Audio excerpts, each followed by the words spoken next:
এই রজব মাসে সংঘটিত হয়েছিল। সঠিক কোন দিন হয়েছিল এটা নিয়ে তেমন কোনো পরিষ্কার মন্তব্য কোরআন হাদিসে নাই।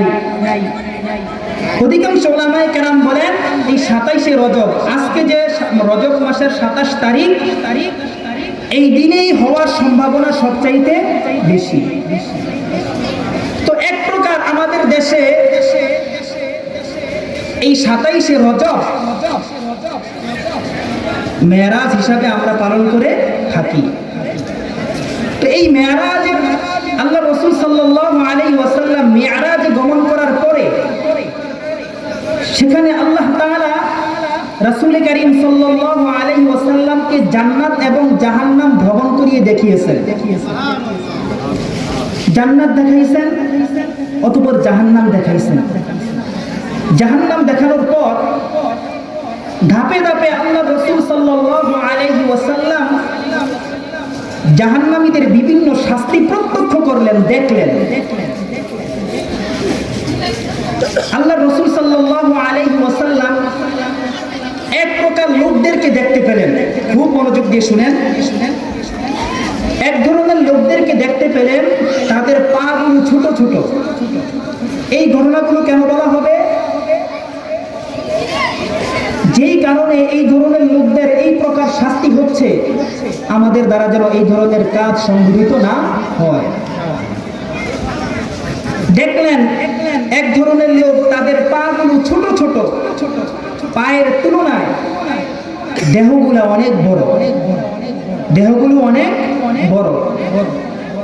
ফেরেশতারা তাদের মাথার উপর বিশাল পাহাড়ের মতো বড় বড় পাথর চাপিয়ে দিচ্ছে।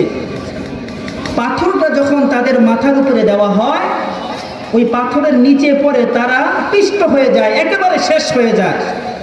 ফেরেশতারা আবার পাথরটাকে সরায়, লোকটা আবার সুস্থ হয়ে যায়। পর্যায়ক্রমে এভাবে তাদেরকে শাস্তি দেওয়া হচ্ছে। আল্লাহর নবী মুহাম্মদ আরবি সাল্লাল্লাহু আলাইহি ওয়াসাল্লাম জিজ্ঞেস করলেন, ভাই জিবরাইল, এদেরকে এই ধরনের শাস্তি কেন দেওয়া হচ্ছে?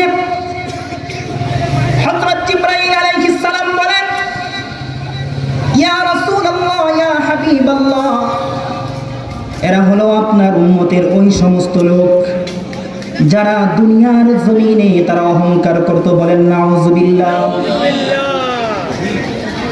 অহংকার করার কারণে আল্লাহ পাক রব্বুল আলামিন তাদেরকে এই কঠিন থেকে কঠিন শাস্তি দিচ্ছেন। আমাদের সমাজে মানুষ অহংকার করে, ঠিক না বেঠিক? অনেকে ক্ষমতার অহংকার করে, অনেকে মানের অহংকার করে, অনেকে বংশের অহংকার করে। মানুষ এমন অনেক ধরনের বিষয়ে অহংকার করে যে অহংকার গুলা করা তার জন্য আদৌ উচিত না। যেই ব্যক্তির মধ্যে সরিষার দানা পরিমাণ অহংকার থাকবে, এই অহংকার, সরিষা দানা পরিমাণ অহংকার নিয়ে যে ব্যক্তি মৃত্যুবরণ করবে, সে জান্নাতে প্রবেশ করতে পারবে না। সুবহানাল্লাহ। আল্লাহ রাসূল সাল্লাল্লাহু আলাইহি ওয়াসাল্লাম বলেন, যেই সমস্ত লোকেরা ক্ষমতার অহংকার করে, মানি আতাজ্জা বিহুকমিহি, যেই সমস্ত লোকেরা ক্ষমতার অহংকার করে, ফালিয়ানজুর ইলা ফিরাউন, নবী বলেন তারা যেন ফিরাউনের দিকে তাকায়। ফিরাউন এত পাওয়ারফুল নেতা ছিল, তার ক্ষমতা এত বিশাল ছিল, এত বিশাল থাকার কারণে, এত বেশি থাকার কারণে ফিরাউন এক পর্যায়ে ওয়া আনা রাব্বুকুমুল আ'লা, নিজেকে বড় খোদা বলে দাবি করেছিল। নাউজুবিল্লাহ বলেন। নিজেকে বড় খোদা বলে দাবি করেছিল সেই ফিরাউন। আল্লাহ বলেন, দেখো বান্দারা, এত পাওয়ারফুল নেতা হওয়ার পরেও ওই ফিরাউনকে আমি নীল নদীর মধ্যে চুবায়া চুবায়া মারছি, সেই ক্ষমতা তাকে কোনো ধরনের সাহায্য করতে পারে নাই। জালেম, ফিরাউনের মতো জালেম ইতিহাসের পাতায় ফিরাউনের মতো জালেম নাই। এই ফিরাউন মানুষদেরকে বাধ্য করত তাকে খোদা বলার জন্য। ফেরাউনের কাছে যখন তার জ্যোতিষীরা ছিল, ওই জ্যোতিষীরা গণকরা ফেরাউনকে বলল, বনি ইসরাইলে এমন একটি পুত্র সন্তান জন্মগ্রহণ করবে যে আপনার ক্ষমতাকে ছিন্ন বিচ্ছিন্ন করে দিবে, আপনাকে ক্ষমতার মস্তক থেকে উঠিয়ে দিবে। এই ভয়ে ফেরাউন বনি ইসরাইলের হাজার হাজার পুত্র সন্তানদেরকে সে কি করেছিল? হত্যা করেছিল। এত বড় পাষাণ সেই ফেরাউনকে আল্লাহ সুবহানাহু ওয়া তাআলা নীল নদীর মধ্যে চুবাইয়া মারেন কি মারেন নাই? মারছেন। আল্লাহ পাক রব্বুল আলামিন বলেন, যেই সকল মানুষরা, আল্লাহর রাসূল বলেন, যেই সকল মানুষরা ক্ষমতার অহংকার করে তাদেরকে এই শাস্তি দেওয়া হবে। আর যে সমস্ত মানুষরা মালের অহংকার করে, আমি অনেক সম্পদশালী, আমার মতো টাকাওয়ালা কেউ নাই, আমার টাকা অনেক, আমার পয়সা অনেক, আমি অনেক সম্পদশালী, এই সম্পদশালী হওয়ার পর শুকরিয়ার বদৌলতে যারা অহংকার করবে, আল্লাহর নবী বলেন, ফালইয়ানজুর ইলা কারুন, ওই সমস্ত মানুষরা যেন কারুনের দিকে তাকায়। কারুনের নাম শুনছেন নাকি? কারুন, এই কারুনকে আল্লাহ পাক রব্বুল আলামিন এত পরিমাণ সম্পদ দান করেছিলেন, মা ইন্না মাফাতিহাহু লাতানু বিল উসবাতি উলিল কুওয়া ইয ক্বালা লাহু কওমুহু লা তাফরাহ ইন্নাল্লাহা লা ইউহিব্বুল ফারিহিন। আপনি যদি একটি খনিজ সম্পদ পান, খনিজ সম্পদ বুঝেন, যেমন এভাবে বুঝবেন, আমাদের সমাজে অনেকে বলে যে সে ওই আমলে, ব্রিটিশ আমলে একটা স্বর্ণের কলসি পাইছিল। শুনছেন না এরকম অনেকের কথা? স্বর্ণের একটা ট্রাঙ্ক পাইছিল, এরকম একটা বাক্স পাইছিল যেটার মধ্যে কি ছিল? স্বর্ণ মুদ্রা, ওগুলা ছিল। এই জমানায় যদি এমন কেউ এরকম একটা খনিজ, এটাকে বলা হয় খনিজ সম্পদ, মায়াদিন, যেটা মাটির নিচে পাওয়া যায়, এরকম যদি কেউ কোনো খনিজ সম্পদ পায়, সে গরিব না বড়লোক? একদিনে বড়লোক, ঠিক না? আচ্ছা বলেন তো, এই খনিজ সম্পদগুলা কেউ যদি এই এক মাঠ পরিমাণ, আমাদের আজকে এই মাঠটা যত বড়, মাহফিলের মাঠটা, সে এতগুলা খনিজ সম্পদ পাইছে, এই মাঠের মধ্যে সেগুলা সবগুলা রাখতে এই মাঠ পরিমাণ জায়গার প্রয়োজন হয়েছে। এখন সেগুলা যদি সে ছোট ছোট বা মোটামুটি আমাদের এই সিন্দুক যেগুলো আমরা ব্যবহার করি আজকাল, এগুলা যদি ভরে রাখে, যত সিন্ধুকই হোক, ওগুলার মধ্যে যদি তালা লাগায়, ওই তালাগুলার চাবি কতগুলা হবে? অনেকগুলা হবে, অনেকগুলা হোক। এটা এগুলার জন্য কয়জন মানুষ নিযুক্ত করতে হবে? আল্লাহ পাক রব্বুল আলামিন কোরআনের মধ্যে বলতেছেন, মা ইন্না মাফাতিহাহু লাতানু বিল উসবাতি উলিল কুওয়া, আমি কারুনকে এত পরিমাণ সম্পদ দান করেছিলাম, এত বেশি পরিমাণ খনিজ সম্পদ দান করেছিলাম। কারুন এই খনিজ সম্পদগুলা যে সিন্ধুকের মধ্যে লুকিয়ে রেখেছিল, ওই হাজার হাজার সিন্ধুকগুলার চাবি বহন করার জন্য শক্তিশালী একটি যুবকের দল প্রয়োজন। কত শক্তিশালী একটি যুবকের দল ওই চাবিগুলা বহন করত। কথা বুঝেন নাই? এত পরিমাণ চাবি, এক দুইজন মানুষে এই চাবিগুলা কি বহন করা সম্ভব না। শক্তিশালী একটি দল। কোরআনের তাফসীরের মধ্যে আছে, এর সংখ্যা নিয়ে অনেক মতভেদ। কেউ কেউ বলেন এর সংখ্যা ছিল 40,000, আবার অনেকে বলেন 40 জন। আমরা 40 জনই ধরি, শক্তিশালী 40 জন যুবক তারা ঘাড়ে বহন করত এই চাবিগুলা, তাহলে চাবি কি পরিমাণ ছিল আর সম্পত্তি বা কত পরিমাণ ছিল? কারণকে আল্লাহ পাক রব্বুল আলামিন যে পরিমাণ সম্পদ দান করেছিলেন, কিয়ামতের আগ পর্যন্ত আর কাউকে এত পরিমাণ সম্পদ দিবেন না। হযরতে মূসা আলাইহিস সালাম কারুনের এই সম্পদ দেখে কারুনকে বলেছিলেন, কারুন তুমি যাকাত প্রদান করো, আল্লাহর রাস্তায় যাকাত দাও। কারুন অহংকার করেছিল, সে বলেছিল এই সম্পদ আমি নিজে পরিশ্রম করে কামিয়েছি, আল্লাহ তো আমাকে দেয়নি, তাহলে কেন আমি আল্লাহর পথে ব্যয় করব? বুঝতে পারছেন? কারুন বলে এই সম্পদ আমি নিজে পরিশ্রম করে আদায় করেছি, আমি কামাই করেছি, আমার কষ্টার্জিত সম্পদ আমি কেন আল্লাহর রাস্তায় দিয়ে দিব? এই অহংকার করার কারণে আল্লাহ পাক রব্বুল আলামিন তার সম্পদ সুদ্ধা তাকে সহ মাটির নিচে ডাবিয়ে দিয়েছেন, কিয়ামত পর্যন্ত সে মাটির নিচে যাইতেই থাকবে। নাউজুবিল্লাহ। এখানে আরেকটা কথা আছে, যাকাত আসতেছে সামনে রমাদান মাস, আমাদের এই দেশের মানুষেরা স্বাভাবিকত রমজান মাসেই যাকাত আদায় করে থাকে, ঠিক না? আপনি কোটি কোটি টাকার মালিক, আপনি 2-4-5 লাখ টাকা আপনি যাকাত দিয়ে দিলেন, আপনার যাকাত আদায় হবে না, হিসাব করতে হবে।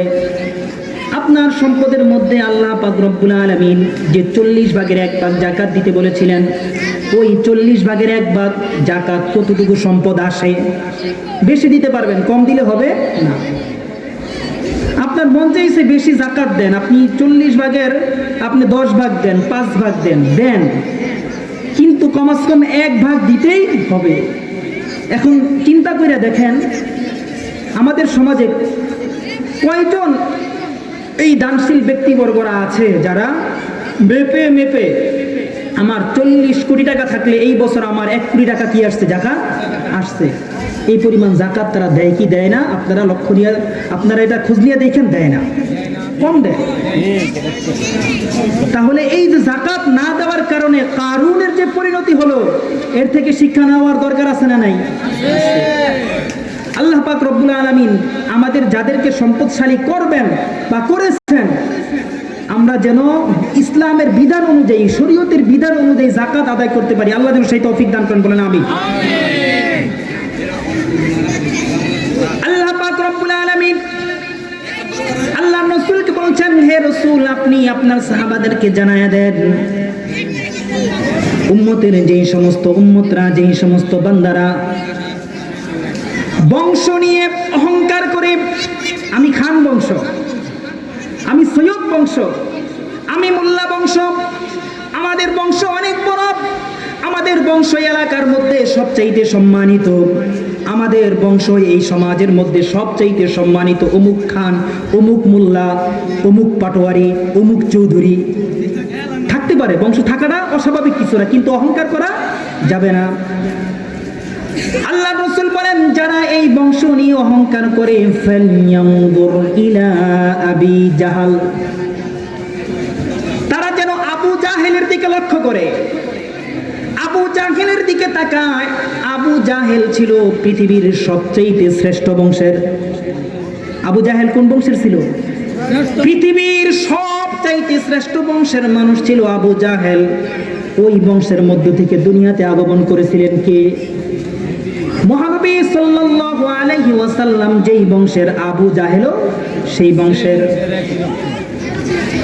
বদরের যুদ্ধের মধ্যে হযরত মুআজ আর মুআওয়াজ 2 ভাই, একজন বড় আরেকজন ছোট। আল্লাহ রাসূল সাল্লাল্লাহু আলাইহি ওয়াসাল্লাম বলে দিলেন, এই বয়সের যারা আছো তারা যুদ্ধের ময়দানে যেতে পারবে, এর চেয়ে কম বয়স যাদের তারা যুদ্ধের ময়দানে যেতে পারবে না।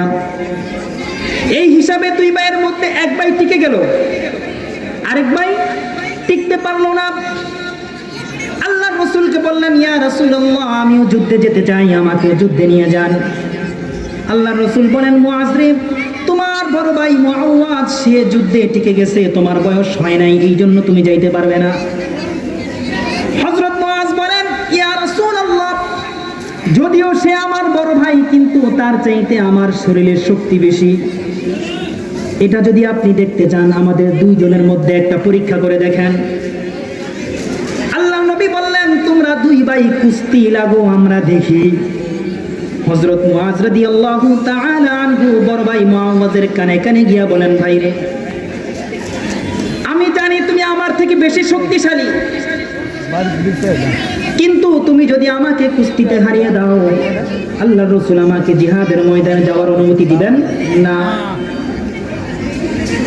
আমি জিহাদের ময়দানে যে অনেক সওয়াব অর্জন করতে চাই, শহীদের মর্যাদা অর্জন করতে চাই, তুমি কি তোমার ভাইকে শহীদ হওয়ার মর্যাদা অর্জন করতে দিবে না?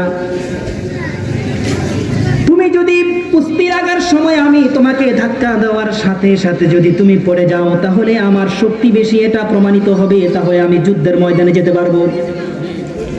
কথা অনুযায়ী, দুই ভাইয়ের চুক্তি অনুযায়ী তারা কুস্তি লাগা শুরু করে দিলে, মুআজ যখন বড় ভাই মুআওয়াজকে ফেলে দিলেন, আল্লাহর রাসূল বুঝতে পারলেন, আল্লাহর রাসূল খুশি হয়ে গেলেন। দেখরে আমার উম্মতের মধ্যে জিহাদে যাওয়ার কত ধরনের আকাঙ্ক্ষা, কত বাসনা, তারা নিয়ে জিহাদের ময়দানে যেতে চায়। আল্লাহর রাসূল তাদের দুই ভাইকে অনুমতি দিয়ে দিলেন। আরেকটা বিষয় আছে মাঝখানে, বুঝেন। এলাকার মধ্যে, এদিকে খেয়াল করেন, ওদিকে যেমন চাই হোক, আপনারা এদিকে লক্ষ্য করেন। সম্মানিত মানুষের স্তর আছে, ঠিক না? আমাকে যদি এই মসজিদের সভাপতি সাহেব সম্মান করে, আর একজন এই এলাকার 7-8 বছরের বাচ্চা আমাকে সম্মান করে, কথা বুঝেন, তাহলে কার সম্মানটা বেশি গ্রহণযোগ্য হবে? সভাপতি সাহেবেরটা।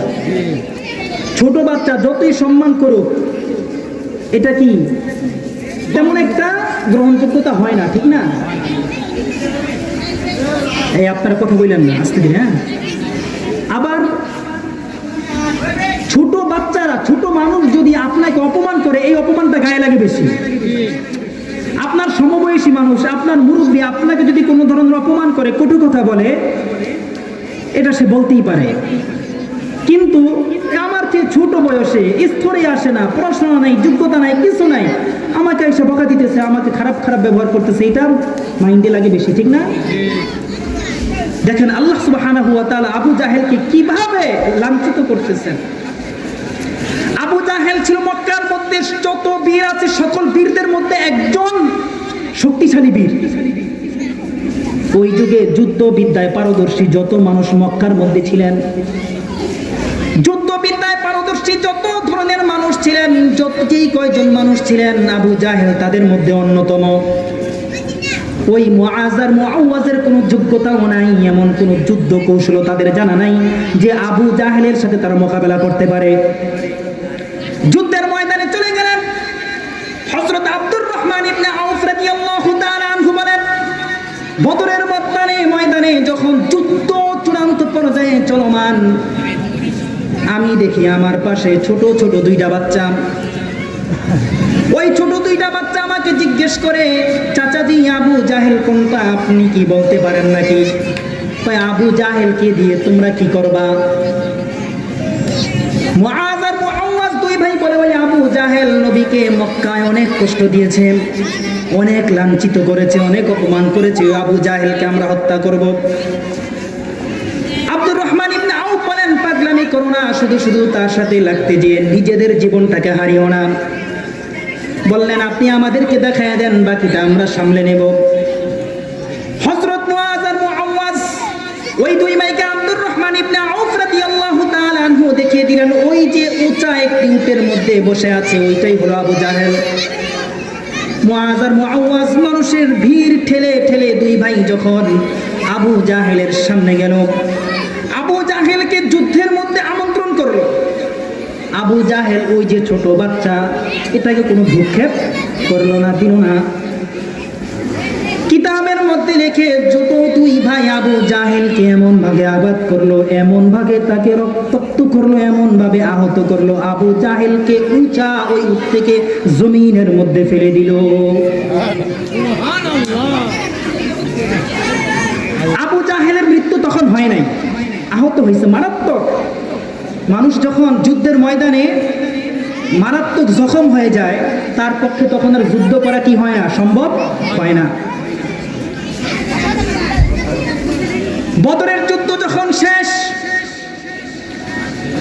আল্লাহ রাসূল সাল্লাল্লাহু আলাইহি ওয়াসাল্লাম সাহাবীদেরকে বললেন, আবু জাহেল কি বেঁচে আছে নাকি? যদি আবু জাহেল মৃত্যুবরণ করে তার মাথাটা কেটে নিয়ে আসো। হযরত আব্দুল্লাহ ইবনে মাসউদ রাদিয়াল্লাহু তাআলা আনহু বলেন, আমি ওই কাফেরদের মধ্যে আবু জাহেলকে খুঁজতেছিলাম। খোঁজার সময় দেখি আবু জাহেল জীবিত, নড়াচড়া করতেছে, শরীরের মধ্যে প্রাণ আছে। আমি তাকে বললাম, হে আল্লাহর শত্রু, আল্লাহ তোমাকে লাঞ্ছিত করেছেন। আল্লাহর হাবিবকে কষ্ট দেওয়ার কারণে তোমার যে লাঞ্ছনার কথা ছিল সেই লাঞ্ছনা আল্লাহ তোমাকে দিয়েছেন। আমি এখন তোমার গর্দানটাকে আলাদা করে ফেলবো। অহংকারী আবু জাহেল, জাহান্নামী আবু জাহেল ওই সময় অহংকার করলো। ইবনে মাসউদ রাদিয়াল্লাহু তাআলা আনহুকে আবু জাহেল বলল, আমি মক্কার সবচাইতে বড় লিডার, বড় নেতা। সকল মানুষের কল্লাগুলা যেখান থেকে কাটা হয়েছে, আমার কল্লাটা যেন আরো লম্বা কইরা ঘাড় থেকে কাটা হয়, যাতে মানুষ দেখে বুঝতে পারে আবু জাহেল বড় নেতা ছিল। এই জন্য ওর মাথার মুন্ডুটাও বড় দেখা যাইতেছে। বলেন নাউজুবিল্লাহ। আল্লাহর হাবিব বলেন, বংশ নিয়ে অহংকার করো না, বংশ নিয়ে বড়াই করো না। পৃথিবীর সর্বশ্রেষ্ঠ বংশ থেকে আবু জাহেল আসার পরেও তাকে এমন লাঞ্ছনা এবং লাঞ্ছনা বঞ্চনার শিকার হতে হয়েছে। উম্মতরা, তোমরা এই থেকে শিক্ষা গ্রহণ করো। অহংকার করা যাবে, কোনো দিকে অহংকার করা যাবে না। অহংকার হচ্ছে আল্লাহ সুবহানাহু ওয়া তাআলার চাদর। অহংকার যারা করবে তারা যেন আল্লাহ সুবহানাহু ওয়া তাআলার চাদর নিয়ে কি করে, টানা হেচড়া করে।